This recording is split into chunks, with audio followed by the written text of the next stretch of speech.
who you are. Powerful, powerful words. It's so easy for us to forget.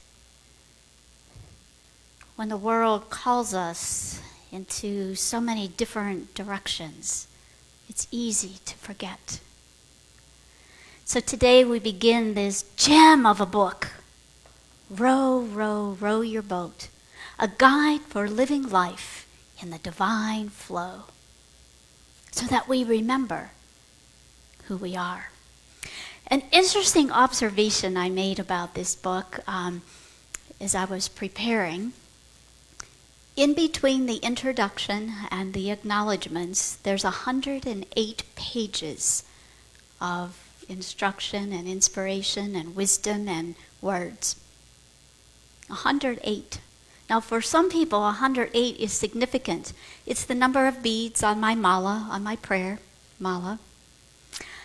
1 represents divine presence. 0 represents the completion of our spiritual practice. And 8 represents infinity, for eternity. In science, the diameter of the sun is 108 times the diameter of the earth. So that puts things in a little bit of perspective of our place, however humble it is. And then 108 is the number of energy lines that converge into forming our heart chakra. 108 energy lines form our heart space. So as we begin this book study, just hold those things in your mind. It's 108 pages. It seems like not a huge book, but boy, it's rich in really good advice, really good material to create a nice life with. So I want to share the inspiration that led Stephen Lane Taylor to write this book. His profession was that of he was very successful as an advertising copywriter. And it just so happened that on a business trip to Los Angeles, he went into the hotel he was staying, and there in the hotel was another conference. And it was a big conference, and they had a big, huge banner that said, "Make it happen." Well, that struck a chord with Steve because that had been his motto all his life. Make it happen. Until that time, Steve believed that the world wasn't going to hand him anything. The world wasn't even going to make it easy for him. The way he saw it, that nothing was coming easily and nothing was for free. That it was foolish to put your faith into other people or anything other than self. And that he could only count on his own hard work, determination, and tenacity, and being in control. Now that one word, control, was the core of Steve's approach to how he lived life and gained his successes, being in control of all the details, how everything went. And there was a need for him to be in control of all of life, yet there was great disappointment and frustration because his exact desires didn't show up, even though he was carefully planning and strategizing and working to make all the pieces of the puzzle come together. It just wasn't happening. And he often sensed that the world was really against him instead of for him. And even in those moments that he was able to force things to go the way he wanted, often it created a whole new set of issues and problems. So life was feeling really cumbersome for Steve, heavy. And in his own words, he felt as though he was living a losing battle. Have you ever felt that? Until one afternoon, he was working on a project with his partner, Randy. And she said to him, "You know, Steve, your way isn't the only way. It's just a different way. It might not even be the best way. You don't know everything." Pretty courageous on her part, don't you think? But it wasn't the first time that Steve had heard these words about his need to be in control of everything. But there was something very vastly different about this time in hearing those words. As those words landed on Steve, he became willing to make a change in how he lived life and his approach to his business. He was willing to make a change. So slowly, and as you might imagine, anybody who's tried to change a behavior, it's slow. It's very slow sometimes. But little by little, he began to change his need to be in control. And every little piece that he let go of, every time he let go of control, something miraculous happened. At the very moment that he let go of the idea that everything had to go his way to be just right, life would go better. Now, guaranteed, it didn't go quite like he had envisioned it. It was better than what he had imagined. So instead of working against him, Steve began to see life and the world as working for him. We've all had that happen. It's the this or something better of our intentions and our prayers that we allow the universe to bring something better than what we can imagine in our human. So as Steve experienced less stress and more success, and he realized that he was actually living in the flow of life. You know that feeling? When everything in your day seems to go perfectly. We have those days from time to time when you're at the right place at the right time. When all the people that you need to see and encounter show up. They're either standing at your door, calling you on the phone. Somehow, some way, all the right people show up in your world. And all the resources that you need. If you need a printer, someone offers you a printer. Whatever it is you need shows up, seeming miraculously. So how did it feel to you when you had that kind of day? It felt pretty good. Like the whole world's here to celebrate life with you and to support you, conspiring for your good, so to speak. And would you like more of those kinds of days? Yes? Yes, I would too. So of course we all would want those days. It's when we're living in the flow of the divine. Life isn't a struggle. You don't have to fight for what you want. You don't have to defend what you have. And your needs can be met easily and consistently. Now we recognize this as living in divine flow, that space where we feel that connection with our higher power, whatever it is you call that essence and energy that is greater than ourselves, that which guides us through our intuition along the way. We call it Source, Great Master, Divine Mind, Universal Love, God, whatever name you have for that. It's the essence, and the name doesn't matter. What matters is that we remember that source is available to us at all times. That source is moving in us and expressing as us always. That source is our good. That source if that source wanted anything for us, it would be our good. So it's guiding us towards greater, richer, better than what we might experience today. So Steve has given us a way to remember that living in the flow of life can be fun and easy and jovial. And it's a song that most of us have sung, and Robin's going to help us remember it. See if you can remember this.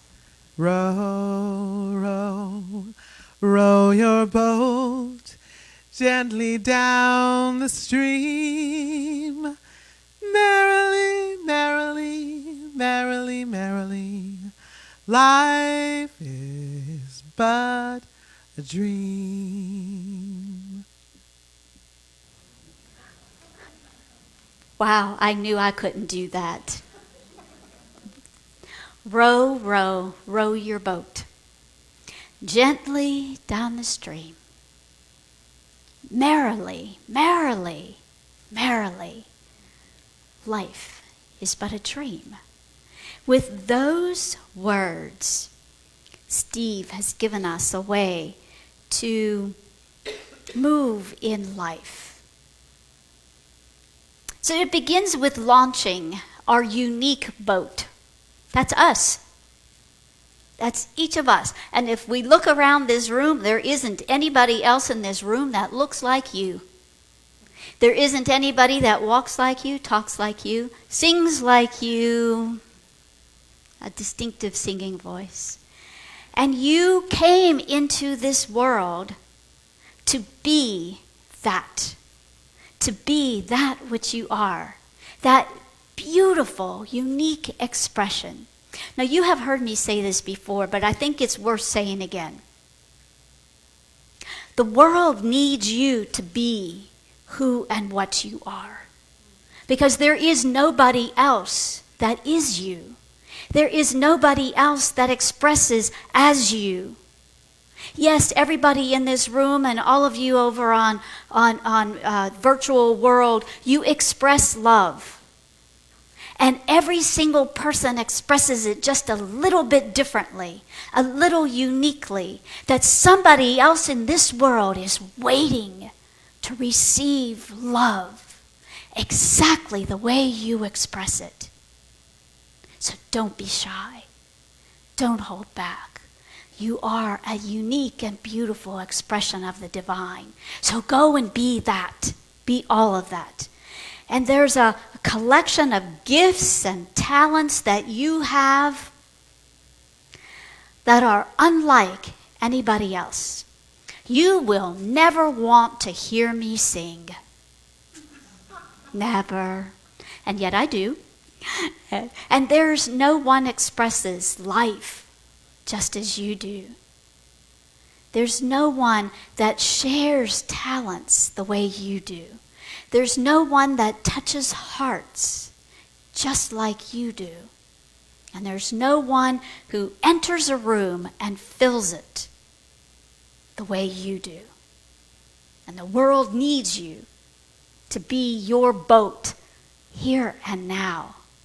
And so here you have this vessel, this masterpiece that is you. And it's our body. It's the part of us that guides us and directs us on our journey. It's a process. And then we have our mind. We have our thinking mind. And that thinking mind reasons all the facts. It remembers all the information and experience it. And it reacts to the world. So if you're in your boat and there's a big branch, your boat reacts to that. So if you're traveling through life and there's this big gnarly obstacle, you veer to the opposite direction. Our boat, our thinking mind interprets what's happening around us, and it analyzes and chooses. We always have that ability to choose. And then there's more. There's this aspect of divine flow. By all of those names we call it. It's our life force that is that absolute, unchangeable part of us. It's our soul essence that never changes. It's the truth of our being. So when we go spinning off into the ways of the world, there's that essence of us that brings us back in time. It's our truth. It's what resonates with us. When we hear something that's true, it's our soul that it's resonating with. And our human mind changes moment by moment. But this divine part of us never changes. We might respond in anger about something, and yet it is our divine mind, our core essence, our true essence that reminds us that anger isn't going to fix anything. We can express our anger, and it's good to get our anger out, and then we move forward in constructive ways. And this is the part of our life, that inner soul of our being. It's what calls us to remember that as we sit here, as we move about our days, that we're these amazing spiritual beings having this human experience. This human experience is our teachers, how we grow and expand in our spiritual way of living. So here, now we have our boat, we have our physical body, we have our mind that's thinking and assessing, and then we have that force of our life, which is our spirit. So we're moving body, mind, and spirit in this boat. It's the threefold nature of our essence, of who we are. And when we're in harmony, we experience this flow of life. When our mind remembers that we're spirit living in the human, we move in that beautiful flow of life. We move with ease and joy and grace, with a smile on our face most of the time. And that's what creates those days that feel exactly the way they're supposed to be. And then we have another aspect that Steve represents, and it's the oars. You know, if you get into a boat, if you don't have your oars, you're stuck, just floating along. And I speak of what I know. Kayaking. You ever lose an oar when you're kayaking? Lose a paddle? Oh my, not fun. You hope for a big log to come by so you can grab onto it. And it happens. It happens whether you're out kayaking a river or if you're living life. Sometimes, wow, we lose track of that oar. So our oar represents our free will, and it can propel us in any direction we choose. We get to choose. We can choose to stay on the rough and rugged way. We can do that whitewater rafting all through life. Or we can take the calm and easy streams. We get to choose that. So Steve gently points out that some of our destinations are close by. Some of them are easy to get to. And some of them require great stamina, strength, persistence, and resilience, and pure stubbornness sometimes, just to get there.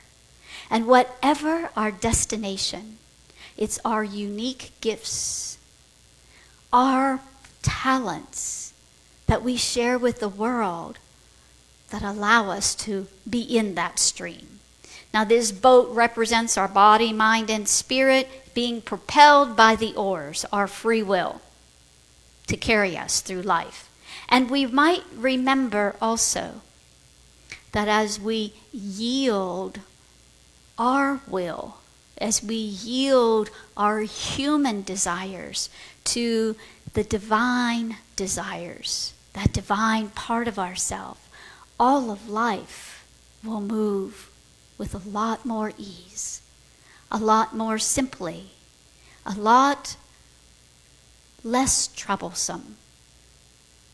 Now, of course, life happens, and we're significantly impacted by this collective consciousness of the world. So sometimes to stay our course, it takes a lot more practice. It takes being more diligent with our prayer, with our meditation, with our mindfulness practices, being present to every moment. yet it grows us too. So life, without a doubt, looks different than when our human mind imagines. And when we live in the flow, we allow the space for that divine part to express. Let it look different. I can promise you there was never a day that I sat at home and thought that I would be a unity minister. Never thought that, never imagined that. I didn't have the sense or the wherewithal to imagine something so wonderful, so glorious, so gracious in my life. And yet here I am.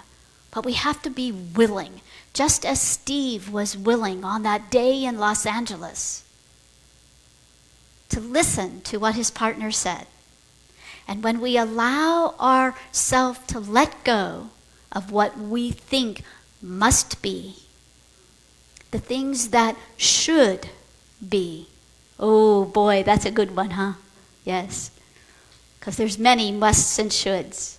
Oh, the places you shall go, the fun you shall have. The adventures of life are endless, and life opens in ways that our human mind cannot even begin to imagine. And I know that you have lived those moments.